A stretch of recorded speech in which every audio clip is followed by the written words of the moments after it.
Bible বলে, তুমি মন্দের দ্বারা পরাজিত হইও না, কিন্তু উত্তমের দ্বারা মন্দকে পরাজয় করো।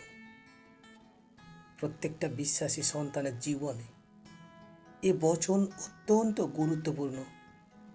প্রত্যেকটা বিশ্বাসী সন্তান সে আনন্দভাবে এই বচনকে অনুসরণ করো, আর তোমার উত্তমের দ্বারা তুমি মন্দকে হারাও।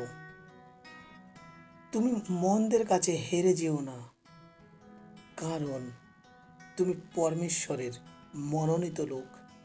পরমেশ্বর তোমাকে মনোনীত করেছেন তোমাকে জেতানোর জন্য। প্রত্যেকটা বিশ্বাসী আজ আমরা প্রভুর কাছে অত্যন্ত গুরুত্বপূর্ণ।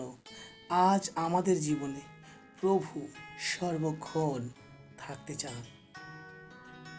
সদাপ্রভু তিনি আজ আমাদের আত্মা দ্বারা, সে প্রেরিত দ্বারা যে কথা জানাচ্ছেন, প্রত্যেকটা মুহূর্তে যেন আমরা উত্তমের দ্বারা মন্দকে পরাজয় করি। রোমিও 12 অধ্যায় 21 পদ। আর সেই বাক্য ফুটে উঠছে আজ আমাদের জীবনে। পবিত্র আত্মার আহ্লাদিত বোধ আসছে আমাদের জীবনে, যা কিনা আমাদেরকে এক নতুন আস্থা দিচ্ছে।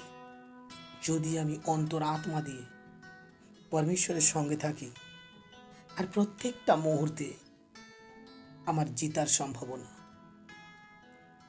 কারণ সদাপ্রভু তিনি বিরাজমান, আর আমাকে লড়াই করতে সদাপ্রভু সাহায্য করবেন প্রভু যিশু নামে। হালেলুয়া।